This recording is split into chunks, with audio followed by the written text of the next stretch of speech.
Hi everyone. I've just snuck into the MUP recording studios just to remind everybody that in this particular episode we're going to be talking about the upcoming MUP Stories Jam. This is where we're asking budding story writers to write a story on a theme that we'll announce during the program in any of the Mantic Universes. And remember, 500 words, no more than 1,000, and we'll be linking all the stories that we receive on our Facebook page. Our August panel will choose one they particularly like, and we'll feature that on a future podcast brought to life by one of our fantastic voice actors. So, what are you waiting for? Get your pen out and keep an ear out for what the theme is during the program. Anyway, must go. Episode's about to start, and I can hear management coming.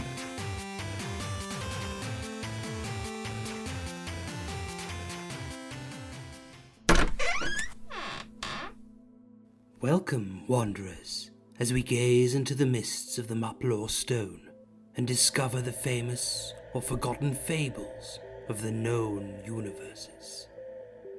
Let me introduce your guide. Hi everyone, this is Walt. Welcome to the second episode of MUPLore. What an exciting episode we've got coming up for you. Our first episode was a teaser with Peter, and it was an absolute blast, literally. Lieutenant Lucky Lawrence in Dead Zone Sector 620. And we were left there with a bit of a cliffhanger. But if this is the first time you've listened to MUPLore, I invite you to go back and listen not only to that particular episode, but also the episode before that, where we talk about what MUPLore is and how you too can be involved. And what an overwhelming response we've had. Players, some new, some not so new, have put up their hand, stepped forward, and we're going to be meeting a few of those people in today's episode. I'm really excited. Let's get started. Hello, Tom. How are you?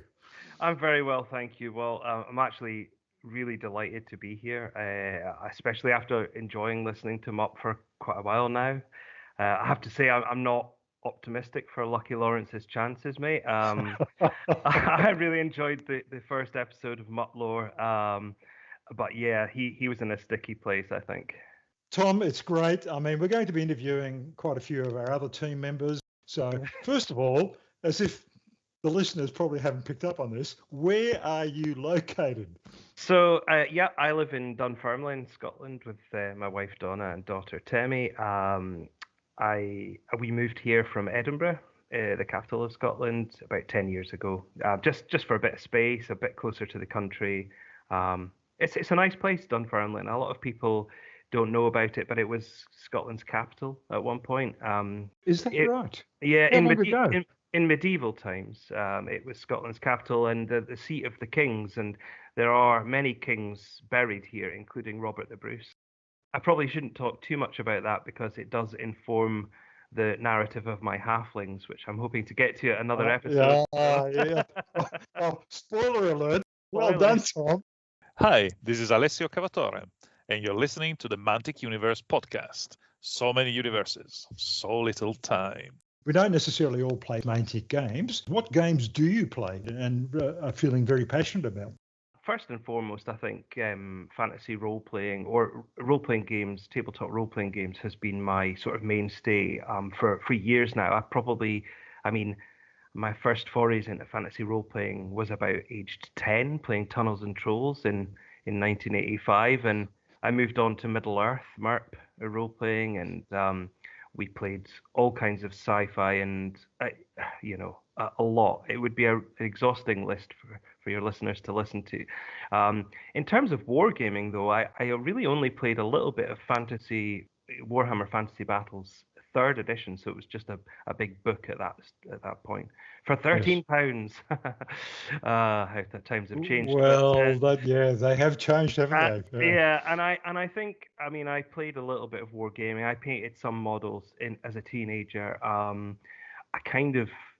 I quickly grew a bit tired of it, and a lot of that was down to the way that the game was marketed. I felt like it was really just about trying to exploit children out of their pocket money and stuff. And of course, a lot of those children have grown up, but and are still spending lots of money on it. But no, I mean, I've only been playing Kings of War for a couple of months, actually. I've sort of been lurking around Kings of War for a year because I had sort of started to get back into modeling after this 35-year hiatus, mainly thanks to Dead Zone, actually. So there is a very strong Mantic hook that got me back into it. I remember walking past the local game shop here in Dunfermline, Accent Gaming, and I saw some space rats in the window, and I thought, oh god, that's the space Skaven I always wanted, you know. And so I picked up a Dead Zone starter box and just to paint those rats because I just was so excited by that. And then I found that it's a fantastic game. And as a keen board gamer as well, it was like a really easy way back into wargaming. So I guess, you know, Mantic's plan worked in my case.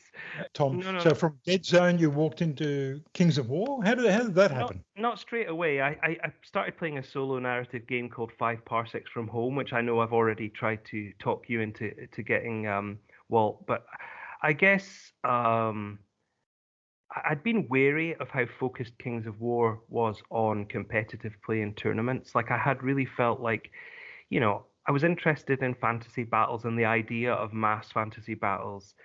And, you know, I guess I was kind of like, I liked how clean the rules were. I did a bit of reading and it seemed very balanced as a game. But I just wasn't convinced it was the scene for some old role player like myself, you know. Yeah. And really, it was the episodes on MUP that were about narrative that included yourself, that introduced you, really, that made me realize that this was a game where you could use your imagination and that wouldn't be frowned upon, I guess, if that makes sense. Yes, it does. So I went back to Accent Gaming and I bought some halfling dog riders, mainly because I thought these little halflings riding dogs would be really cool to paint. And so that was the ambush box. And I organized some learn to play sessions there at the store. And there was actually, I found that, I mean, Accent's very good at supporting Mantic games. You go in and the first thing you see really is Kings of War. But I found out that in our local community, there was a lot of people who had Kings of War armies, but they weren't really getting played regularly in the local games club or in the store. And so I've kind of just took it upon myself to try and get some of those people playing, and we've had such a blast. I mean, it's been a bit of a slow grow, but it's not so slow really because we started playing in February, and that was just really the ambush boxes, and now we're up to 1,000-point games, and we're building up from there, all painted, you know. Well, that's terrific, Tom. Welcome aboard. Yep. And you are living proof that, you know, anyone can play Kings of War, and the Kings of War is a very open game system that can be played, you know, not just in a tournament sense, but also narratively. So that's fantastic. I'm glad that MUPLore and the MUP team convinced you to do that. So yeah, well, yeah. You, if it all goes wrong, then everyone can blame you. No. I was thinking more blame Chris, Clem, Mark. Yep. I mean, there's a whole line of people before my name comes up. All right. Okay. I mean, the other factor, and I should mention this because it's the other sort of side of the coin, if you like, is the emergence of the old world, and I think. Or I should say the re-emergence of the old world, because I guess the other reason why I didn't take the dip into Kings of War and that I saw it as a very sort of competitive community is because my memories of playing Warhammer were very casual, but it was such a crunchy system. And then when the old world got released, I thought, well, you know what? I took a look at the price, I took a look at the rule system, and I thought, actually, I just want to play Kings of War. And I suspect that there's quite a few people in the same situation. I certainly, when I go on Kings of War Fanatics, which has been a really fun community to join, you can see there are other people in my boat which have taken a look at the old world and said, yeah, maybe the old world has gone there. That time has passed. But I mean, I think there are lots of people who are really enjoying it, so I don't want to diminish their experience at all. But for me, I need something a bit quicker and a bit more immersive. So. Yeah. For those people that are playing the old world, hey, try both. try both, because the great thing about Kings of War is you can use your miniatures in the Kings of War environment as well. So yeah, have double the fun. I've got one more question here for you, and it's a little bit personal, and I hope you don't mind me asking it. Not at all. How did you joining MUPLore come about? I listened to the MUPLore intro episode that you did, and you sort of said, oh, you're looking for people to help create stories and bring those stories to life. And I mean, professionally, storytelling's always been at the forefront of what I do. Well, I mentioned that I'd started playing Tunnels and Trolls at 10, but I did take that into my professional career. I studied acting at what's now called the Royal Conservatoire of Scotland, which is just a fancy name for drama school. So I went to drama school, and that means I've done professional acting work since 1996. That was. Mostly theatre, but a wee bit of TV and radio and some voiceover work and a bit of theatre directing, a bit of writing and stuff. So when I heard your episode, I thought, well, I definitely have something to offer in whatever capacity that is. And yeah, I think Chris was very excited at the fact that I had some professional experience and I just like telling stories, basically. I know that sounds very basic, but I really love telling stories, and hopefully I can do a bit of that for you. Well, we're really happy to have you on board, Tom, and there's a lot of stories ahead of us. Well, I hope there is. We've got about 4 or 5 episodes sitting at the starting line, just waiting. And so you're going to be, along with our other MUPLore teammates, we're going to be very busy little individuals. Anybody else that's listening that thinks this is something I want to get involved in as well, please, at the bottom of our show notes, there is an email. Please write in, and you don't have to be professional. You just need to have imagination and a lot of passion for what we're doing. And I have to say as well, like I've done a little bit of reading for you, which we'll hear in this episode, but I really enjoyed it. And I think that's the key thing, is that I think narrative, everyone who plays games has a bit of them that enjoys the narrative and likes to use their imagination and get into that thing. Even the most competitive, I've discovered this, even the most competitive Kings of War players, if they really didn't care about the narrative, they wouldn't have spent so long painting their figures and making them look really cool, and then have these immersive battles on the table. And there's so many stories, even if those stories are entirely being told by the dice rolls. Because wow, in the few games that I've had of Kings of War, there's some dramatic moments and dramatic stories being told. So I feel like we've all got that in us, and I can't wait to have some more fun telling some of these stories. So. Tom, I guess so many universes, so little time. I mean, yeah, that's our punchline, but it's true. But before we go, Tom, just one last plug for the local gaming group where you're playing. Yeah, so if anyone is interested in Kings of War in East Central Scotland, then please do. You'll find the Accent Gaming. We're on Discord. The shop has a Discord, and that's where I tend to set up the games. But even if you come to the Facebook group of the store, I will always be looking for more Kings of War players, just because I'm having such fun with it. And I'm happy to. The shop actually has 2 painted forces for people to use, so you don't even need any miniatures. I also have. I'm building my 3rd force already, so. And I feel like I've just got to the stage now where I can teach someone the rules. So if someone is like me and they're lurking and they're like, I'm not sure about Kings of War, I'm not sure what it's like, come along and I will teach you the game and probably get very excited in the process. Fantastic. Great, Tom. Well, that was Tom. What a great guy. And as we're about to find out, he is a great storyteller and a great voice behind the microphone. Thank you, Tom. We'll be talking to you again soon. Absolute pleasure, Walt. Cheers. Bye. Cheers. Bye-bye. The stories of soldiers lie with them where they fall. Yet, Through the power of the MUPLore stone and the help of the dear listeners, we can bring these lost stories to life.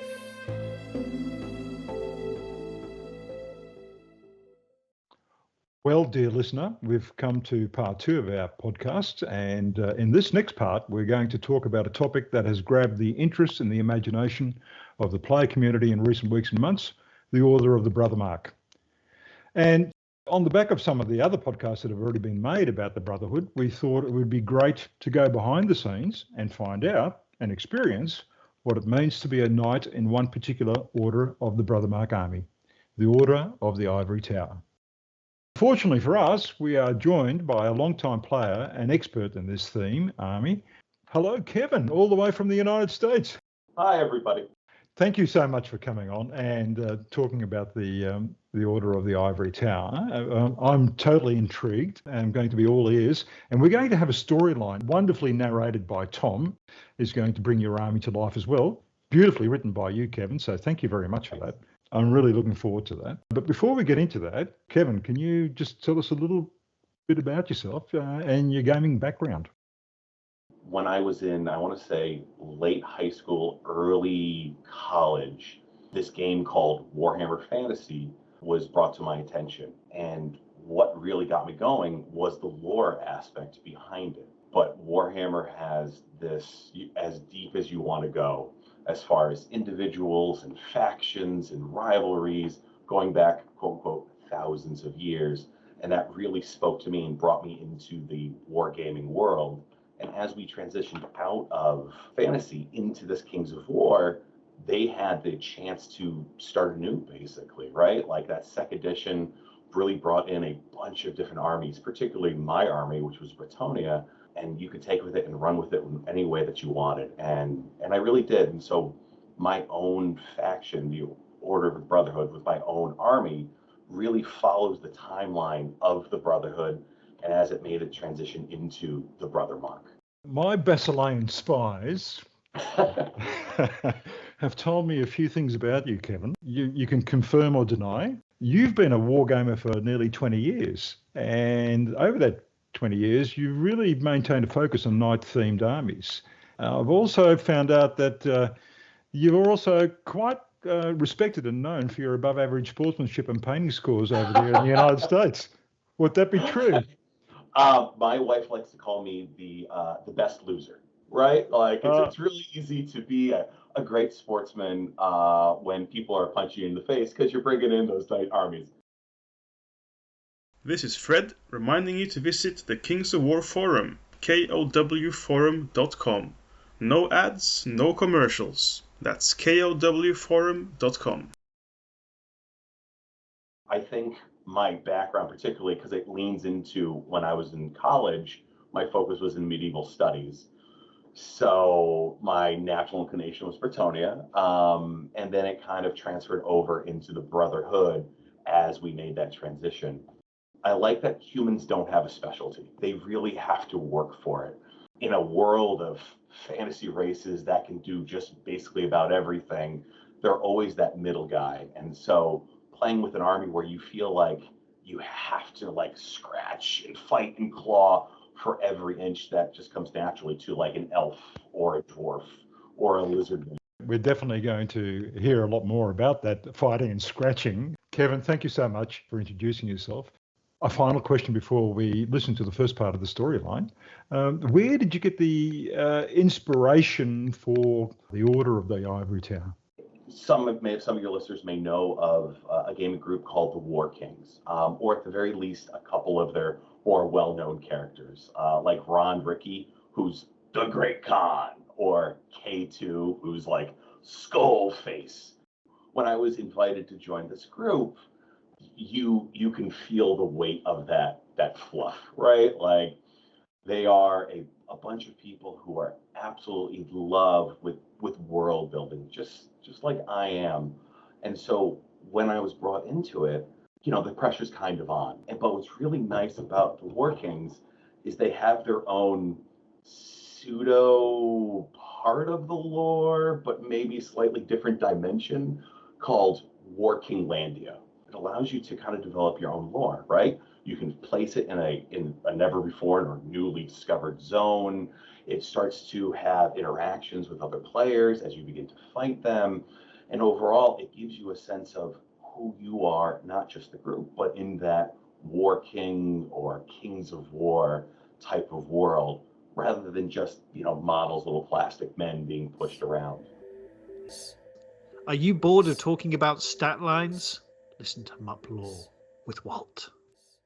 When thinking about my own background, I kind of thought about who I was in the real world. And when the Workings invited me to be part of their gaming group, I was really one of the furthest away, because they used to be called the War Kings of Cape Cod. Now they're the New England or the Northeast War Kings, but at that moment they were just the War Kings of Cape Cod. And I felt really proud to be invited into such an esteemed group.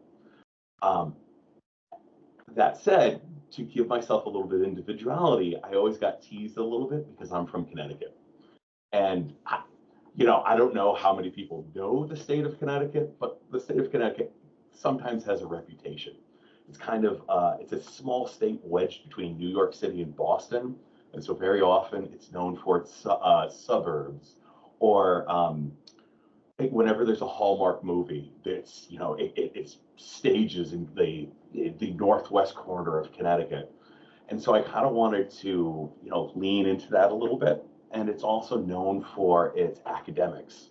So Yale is in Connecticut. It's actually just a town over from where I grew up. I'm from Branford. It's in New Haven, Connecticut. A bunch of other what are called mini Ivy League schools. And so kind of using that richness and that academia, I kind of put them together to create this rather uppity group of knights known as the Order of the Ivory Tower, who ultimately live and fight in a place called the Berk Spears, named after the Berkshires, which is a place in western Massachusetts, also in northwest Connecticut, where the rich often go to kind of sit and enjoy the beautiful looks of the mountains and listen to wonderful music and buy overly expensive art. And I thought that was a really, really fun contrast to players like Ron, Ricky, and K2, who are a little more gruff and rough around the edges. It'll create a lot of fun interactions between our forces. And that's the great thing about narrative gaming, isn't it? How you can tie your own experience and your own world into, what you're playing, and come up with some really intriguing names. That club sounds like a great club to be part of. You want to give them one final plug before we move on? If you can go to one GT in the entirety of the world, you need to go to the Orktown GT. And that's usually in the first weekend of June. In Cape Cod, it's a beautiful, early summer kind of getaway when prices are still low. It is just a lot of fun. There's no pressure competitively in that sense. It's more, we always try to have the largest game possible. So I think last year's point total was at 2,665. To just try to be the largest in the country, or the world, whatever you would have it. And so you're bringing the biggest armies, and you can bring allies, but it can only be orcs, even if you're good, even if you're neutral. And so you're already going in with a little bit more of a fun attitude.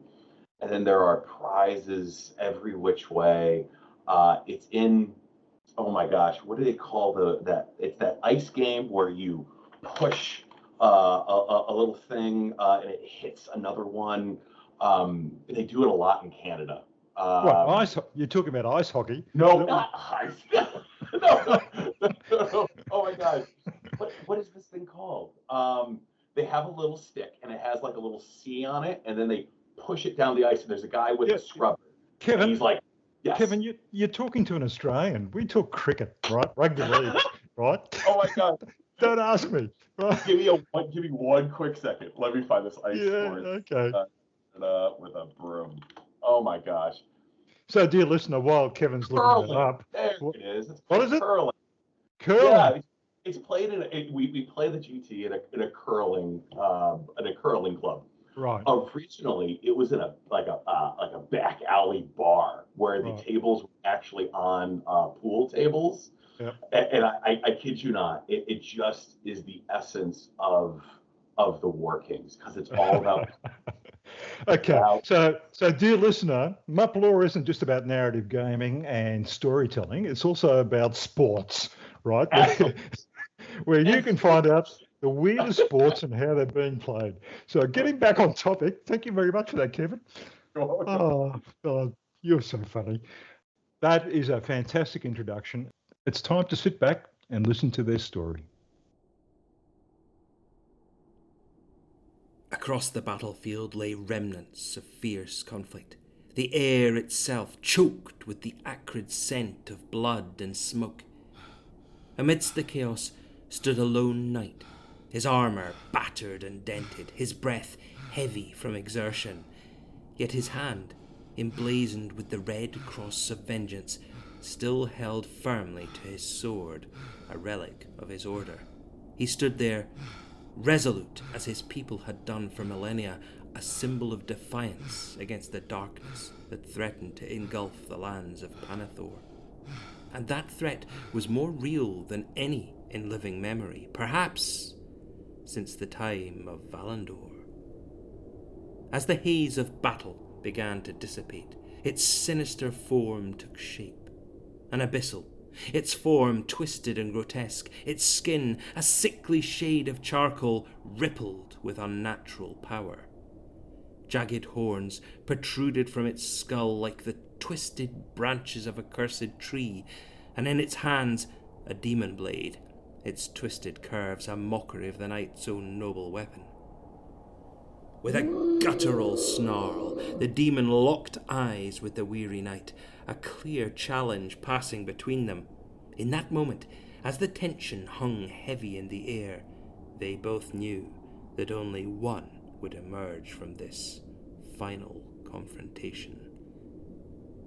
As if on some silent signal, they charged towards each other, the clash of steel against infernal might echoing across the scarred landscape.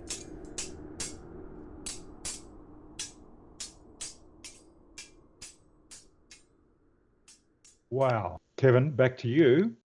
That beginning, that first part, is really about the first couple of years, was the middle of the 2010s, where we are still the Brotherhood, right? We are one united group of people who are trying to fulfill an oath. What really breaks the order of the White Tower currently, which will transition to the Ivory Tower, it is the Abyss campaign. Because, as mentioned, they are enthusiastic adherents to this oath. And when the Edge of the Abyss kicks off, they're one of the first first groups of brotherhoods to jump into it. So much so that with vigor, the entirety of this fighting contingent is going to leave the Berkspears to give defense to the greater world. Basically, and this kind of mirrors my own particular experiences, because what I was starting to do was I was starting to use them more as allied forces or fighting with, team defense. And so I always saw them going around trying to help others because they've been spending their entirety of generations preparing for just this. They are a force multiplier, right? What they lack in overall manpower, they make up for sheer fighting prowess. And ultimately, this means that they're going to kind of like side or ally with groups that kind of parallel their own particular moral code. And that's why they start to find themselves working with Basileia, because they see, at least on their outside, that similar righteousness and adherence to their own moral and doctoral codes, right? But Basileia being Basileia, attrition is going to take the toll for our poor Brotherhood. Because let's call a spade. Basileia is not seeing an equal, they're seeing an expendable resource. So who is going to be on the forefront? Who's going to be the tip of the spear? Well, the Order of the White Tower, of course. And truly, every loss is unrecoverable, right? Like every time a knight dies, there's just not enough time, right? It takes a generation to build that back up. And so by the time that the current exemplar paladin is killed by a demon, an abyssal demon in battle, we're really talking 50, 60% casualties already in the force that is left out. And so what happens at this moment in the Edge of the Abyss, and when in my particular order, is that the remaining paladins get together to form a conclave to choose the next exemplar. And who's chosen is somebody a little less gusto, a little bit more level-headed, Sir Flanell. Now, Sir Flanell goes a little bit against the grain, but he's chosen wisely because he's a little bit more patient. He's a little more thoughtful than in previous exemplar paladins, especially our ones that send us out into this crusade against the abyss. And he realizes that with so few knights and what looks like no new replacements from the past couple of months, that there's really only one option for the Knights of the White Tower to do, and that's to return home to recover. And he's willing to do that because it means it's going to allow the order to continue fighting in the long term, even if it means sacrificing a little bit of honor in the short term. Well, let's listen to the second part of the story. While the carriage rumbled slowly through the war-torn countryside, Lord Emissary Valens sat back with an air of disdain. As Basilia's representative to the lands now known as the Brothermark, it fell to him to make sure that the hegemony's assets were being properly handled. Presently, the answer was bleak. His eyes scanned the few miserable peasants with a mixture of contempt and frustration. This had been his idea after all, and this would not stand.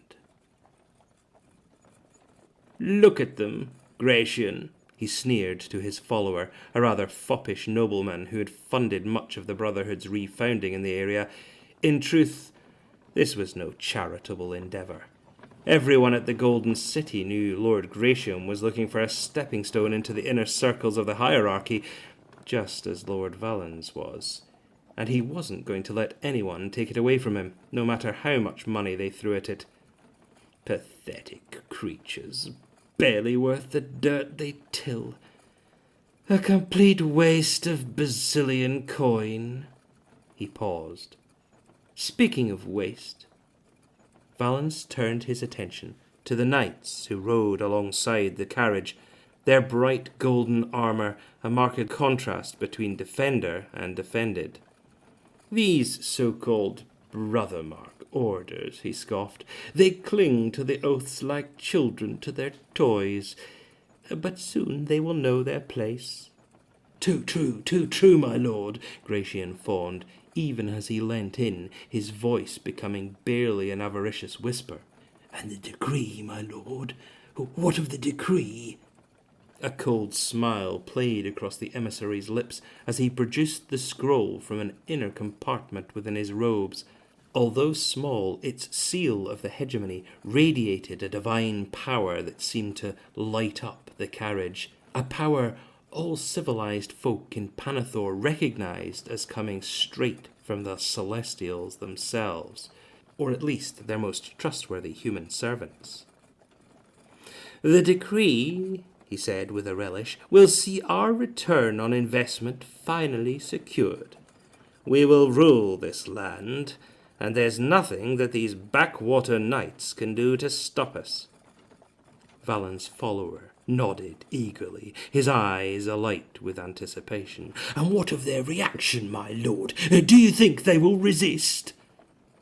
The emissary chuckled darkly before waving a hand dismissively. "Let them resist if they dare. A fractured brotherhood is no match for Basilia." As the carriage continued its journey, the emissary leant back again with a smug satisfaction, his gaze sweeping over the countryside once more. "Let them try to defy us," he murmured to himself. "They will soon learn the price of defiance." Okay, Kevin, that was very, very interesting. We're talking about Basilia being the saviors. What do you think? I think that the fates are cruel because when the remaining knights get back, it's clear something terrible has occurred. Fire, brimstone, destruction. And to their horror, they quickly realized this was not the work of demons, of goblins. They see the citadel. They realize that it's almost too late. One of the citadels, one of the spears lies broken. Bodies, both human and goblin, lay amongst the rubble. The other is barely holding on. It's clear that the enemy has broken through the actual wall and is besieging the inner keep. And with no real plan, the knights just throw themselves into this, right? Straight into this goblin horde. And it is nothing but sheer slaughter.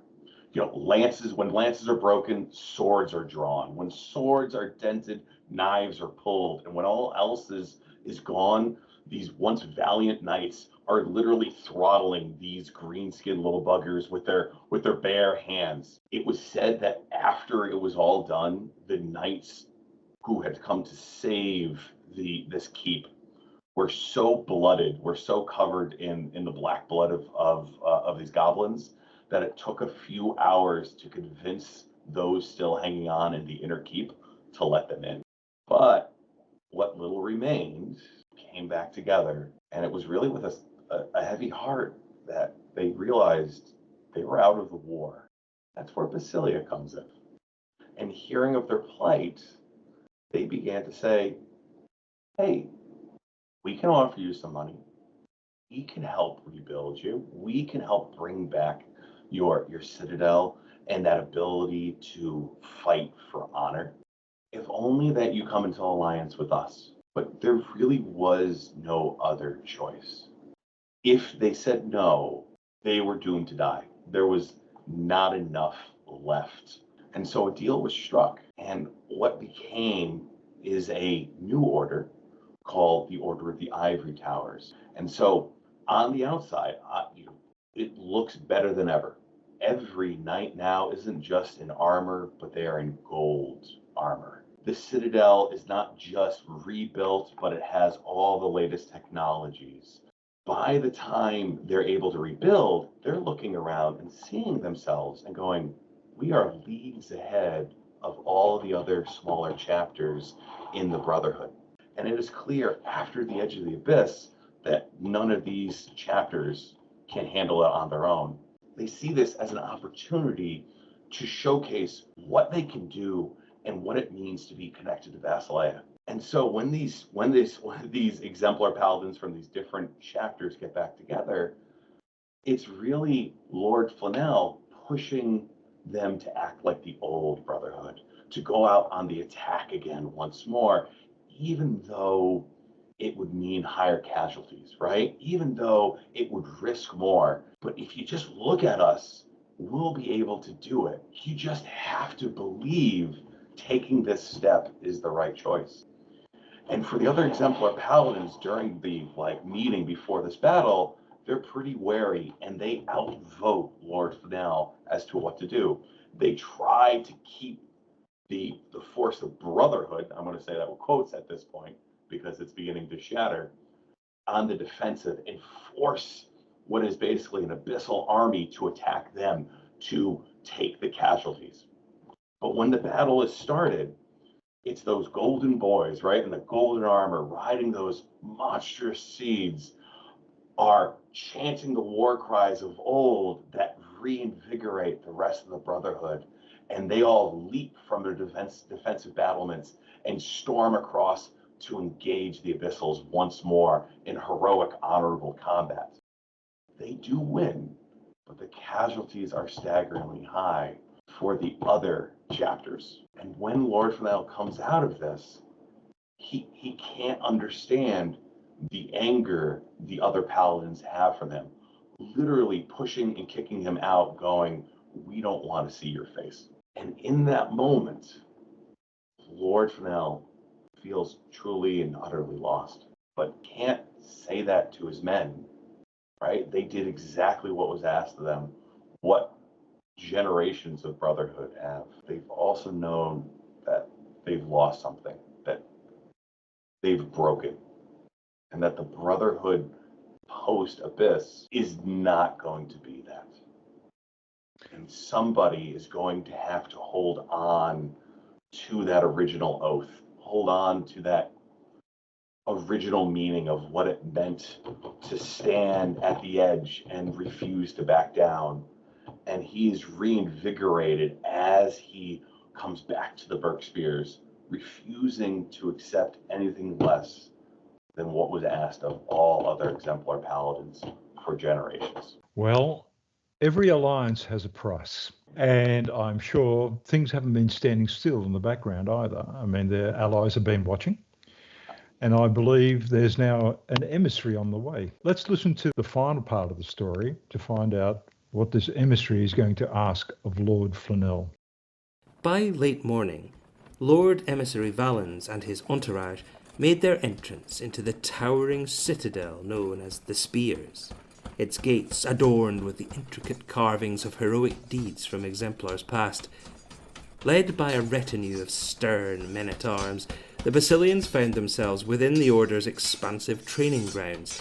Here, the air rang with the sounds of steel and grunts of exertion from knights in training, amidst the backdrop of looming battlements still in the process of being rebuilt.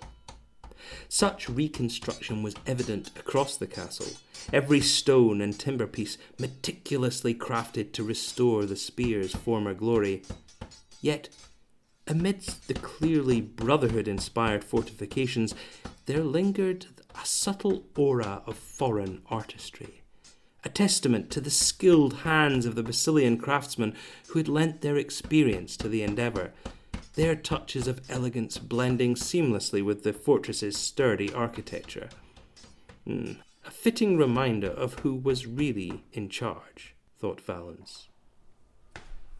Ascending the weathered steps to the heart of the keep, the emissary beheld the grandeur of the main hall, its vast expanse bathed in the warm glow of torchlight. Adorning the walls hung banners of defeated enemies, their colours still stained with the blood and dirt from the battles that they had been captured. Waiting respectively for the diplomatic host to formally enter, stood the Order's greatest warriors, next to their appointed chairs around a large oaken table. For the first time since leaving Basilia proper, Valens felt something akin to awe as his gaze swept over the assembly. Each figure was clad in gleaming armour, their helms adorned with intricate motifs of dragons, lions, and other heraldic symbols that identified their rank in the Order, an awe-inspiring display of craftsmanship and martial prowess. At the head of the table stood the Order's exemplar paladin, Lord Fennell, a figure of towering stature and commanding presence. Like his peers, Lord Fennell's armour shone golden, reflecting the flickering torchlight across the hall when he rose to greet the emissary. Clearly, the Lord knew something of what was to come, but his face told nothing. It was a mask of steely determination amidst the sea of armoured warriors. Yet, even before he could utter a word of welcome, the emissary's voice cut through the air, dripping with condescension. "Thank you, dear Captain, for the gracious reception extended to the emissaries of the Celestials. We are humbled that you took such time in preparing for our arrival." For a moment, the unreadable mask of Lord Fennell cracked. It decidedly read anger.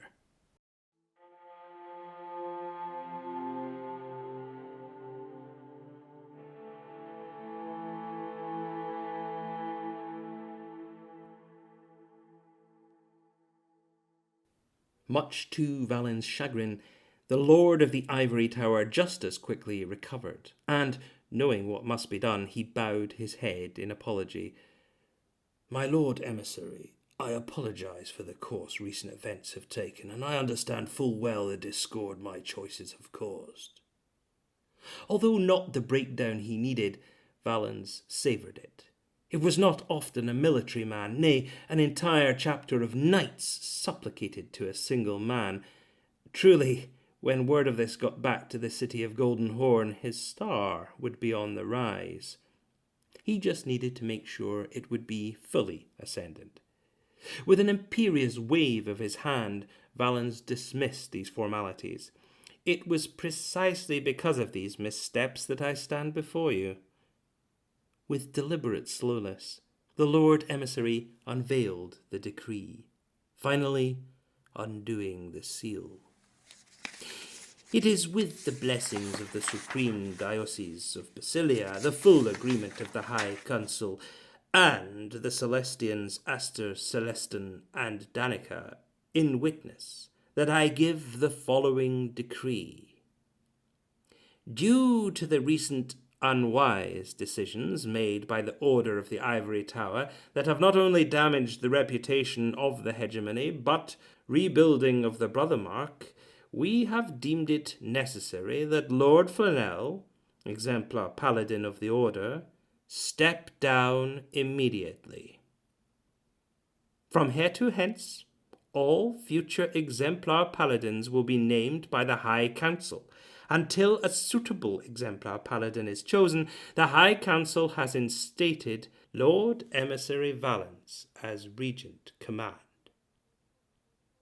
A sharp intake of breath rippled through the assembled knights, but Lord Flanell's remained unmoved. Perhaps except a mere shift in the depths of his eyes hinting at sorrowful acknowledgment. His voice, too, echoed such feelings. "My lord, the power to appoint a new leader does not rest with the High Council. It is a choice entrusted to the Inner Council." He opened his arms to his warriors. "The knights gathered around this very table. Only through their accord are such major decisions made."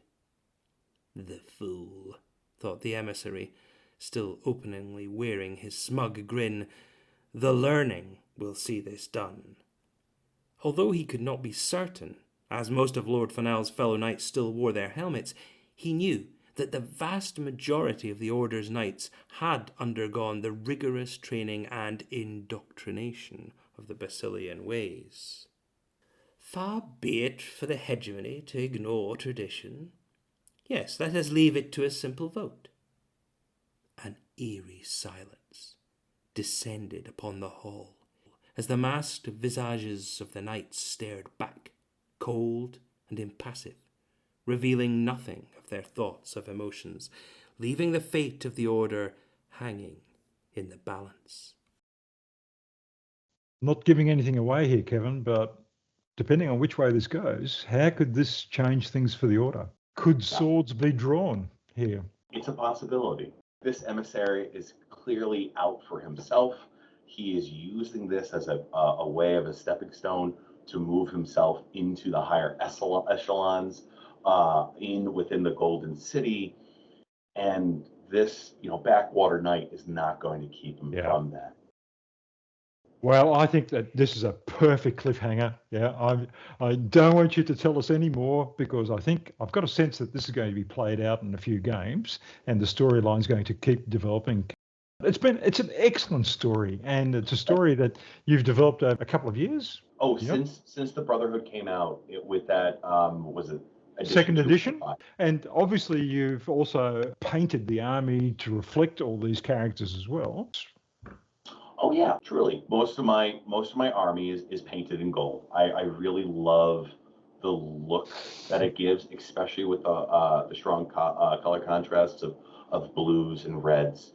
And what I've done is for each of the units, they show a different level of what I deem is the learning, right? So you have those men-at-arms, which are just the peasants. Those are your daily, everyday people who have been training and who are putting themselves out there to help protect their homes.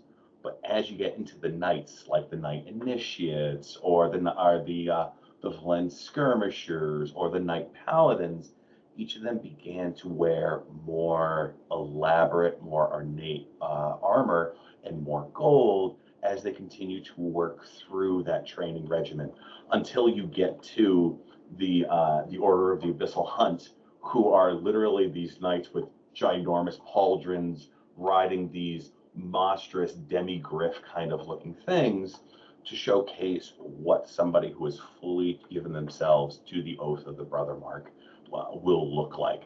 Truly, each and every one is a hero.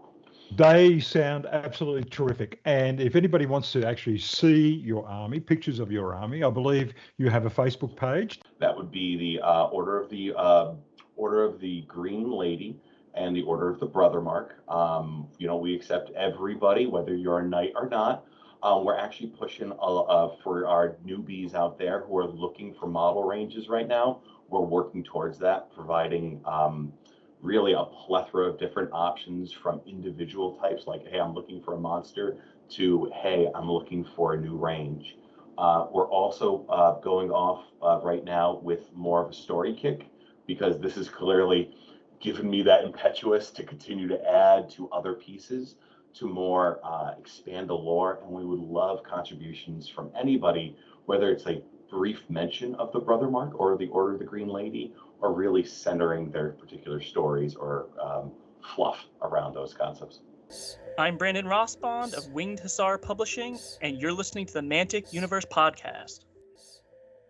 Kevin, before we wrap up, what is the MUP Jam topic? The topic is decisions. I love it, especially considering what we've just been talking about. It's been an absolute pleasure. Thank you so much. Will you come on in future episodes and tell us a little bit more about what happens to the order? Absolutely, if you'll let me. Oh, yeah. It's a date. Kevin, thank you so much. Talk next time. Thank you. Greatly. Bye-bye.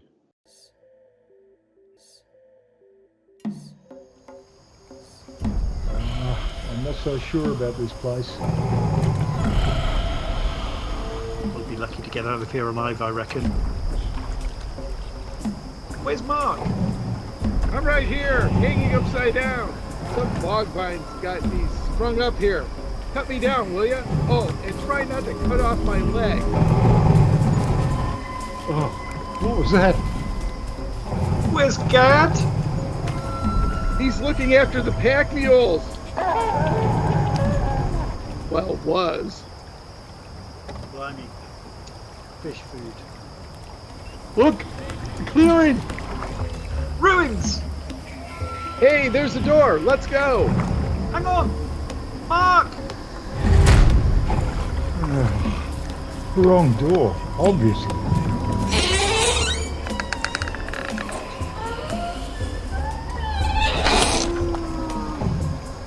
Anyone there? Welcome, strangers. You have reached the Dark Library of Knowledge, the Pannithor, Kings of War Wiki. My master awaits. Please, watch your step.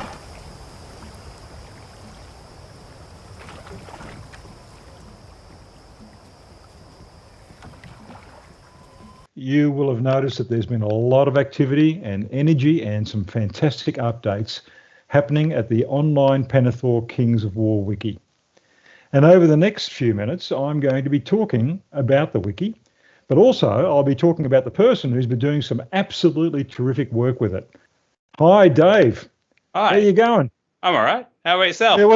Yeah, good. How's the weather in New Zealand? Oh, it's terrible. But you know, that's New Zealand for you. You get like a brief 2 months of like good weather. But I mean, a lot of people from the UK can relate. Tell us a little bit about yourself. Hi, I'm Dave, and I've got ADHD, so that's probably why this is going to get derailed quite a few times. So I've been updating the wiki since the 21st of February this year. Due to a few health problems I've had, I went through some major surgery and I kind of got stuck bedridden for a very long time. So I pretty much have always wanted to get into Kings of War, and I've always just waited for an excuse. So at the end of December, if they found out there was a genetic deformity wrong with my heart, I had what they call a bicuspid valve instead of a tricuspid valve, which caused my heart to get very enlarged. And basically my heart was functioning 11% by the time I got admitted to ED. Yeah. So long and short of it, went through a surgery. They've put a machine in it called an LVAD. For those in America, you're probably more familiar. That's right here. I'm actually showing just Walt if no one else can see it. And after all that surgery, being bedridden for a very long time, I got pretty much bored. And I started going through the motions you do when you go through a huge kind of life experience, like, why am I wasting time putting off certain things? And I really just wanted to dive into it. So one of those things was Kings of War. I had been debating about, getting an army, really the Halfling army, when the Storm and the Shires box set came out. I really, really wanted that, but I always just put it off. It was just one of those things I just, never got around to it. And then I finally bit the bullet, and then I started writing my own lore for it. That's typically what I always do when I start a project. Like, I want to build the lore around it, kind of make it work. And then once I started wanting to dive a bit more into it, reading through the background, that free background document you get from Mantic, I started to realize there was a lot of gaps and a lot of things that, I needed to look up. And when I was going on the wiki, there was just so many gaps. So the big one that I really wanted to know is, are there gnomes in the world? Stat lines got you down? You like stories? Check out MUPLore with Walt and crew. I'm so glad you're here, and I'm so glad you're doing this, because it's been an absolute blast so far, so thank you. But before we talk about the wiki itself, for those who are not even familiar with what a wiki is, can you take us through what a wiki actually is? So basically just a one-stop shop for a particular topic. You initially had Wikipedia, which was basically everything, and then fandom kind of released their own little ability to create your own little wikis for, your own, fandoms and so forth. Yep. So Kings of War, someone many years ago created the wiki.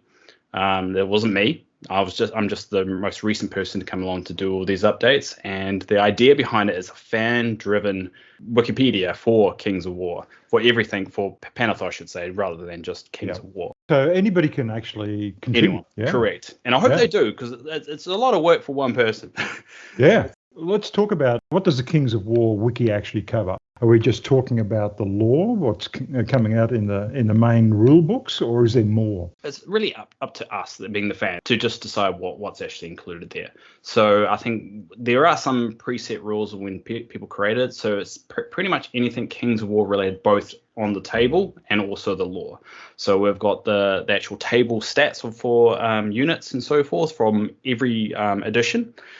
So first edition, second edition, third edition, and we've just got the additional lore attached to certain units and certain characters. So it's really up to us what we decide, but it looks like that's what the consensus seems to be, is that we're looking at units, we're looking at the individual character lore, we're looking at the history, we're looking at pretty much everything, even just groups, groups within the lore, and just building upon that, like companies, like I think this South Mantic Trading Company, there's that one that, that trades across the seas. So we've got a page for that as well. So it's pretty much anything that we decide what we want to be that, but we want to limit to be official canon. Yeah. So nothing diving too far on the fan. And what sort of resources are you falling back on? I mean, obviously it's not just the recent printed material. What are you reaching back to? I go all the way back to Mantic Journal. Originally, Mantic released 5 journal magazines called Mantic Journal. I go all the way back to issue 1.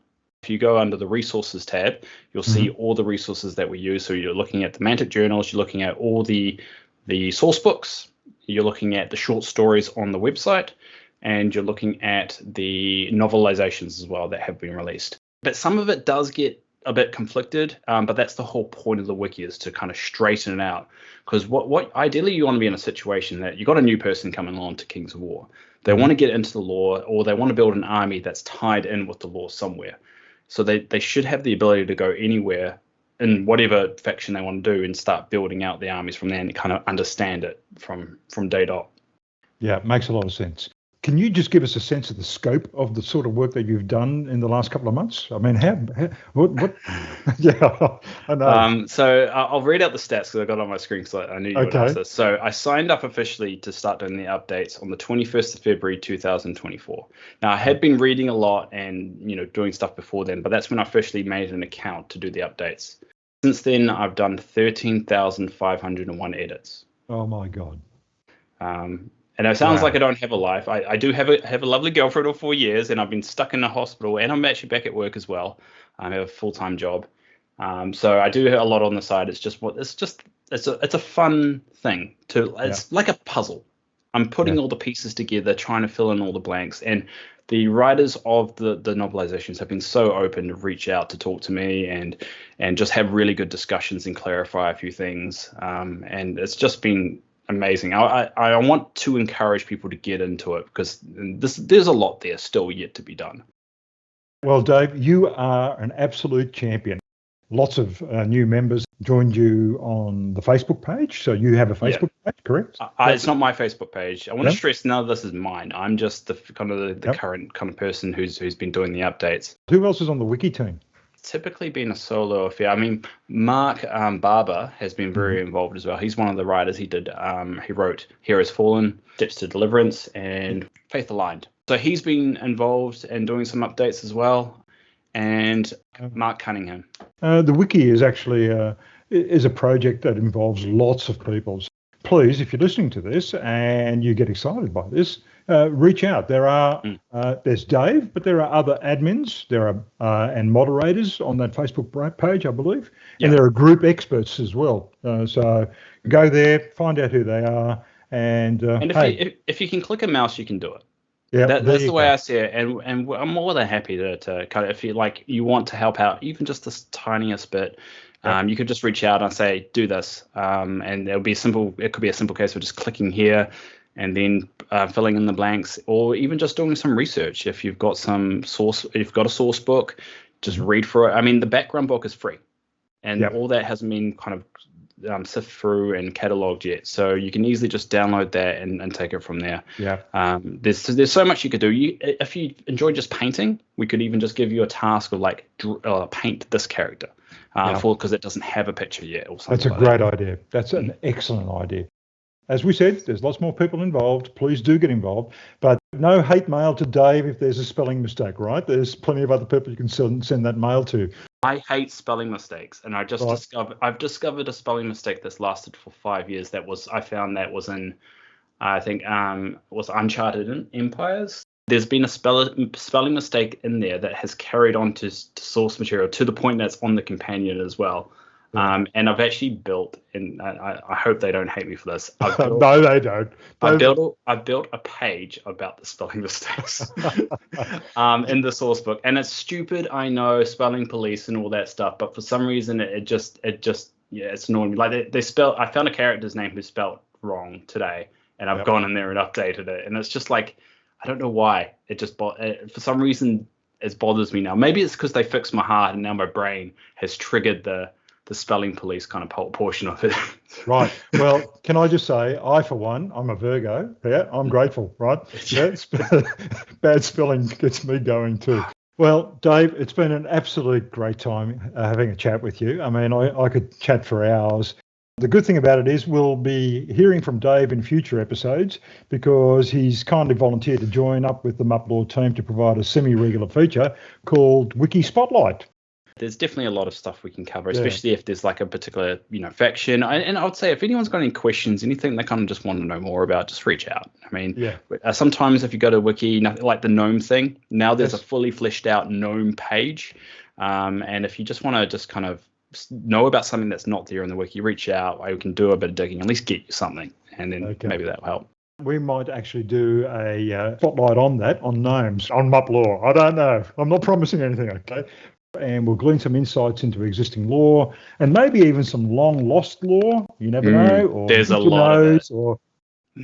And there's going to be more there, right? There's going to be the did you knows, and there's going to be interesting heroes and different resources that people may have found, and who knows what. So I'm all really very excited about that. Dave, can I just say, on behalf of all of us gamers, My heartfelt thanks to all that you do. And I'm looking forward to the first Wiki Spotlight and more besides. Thank you for coming on and telling us about the Wiki and the great work that you're doing. Any final words from you, sir?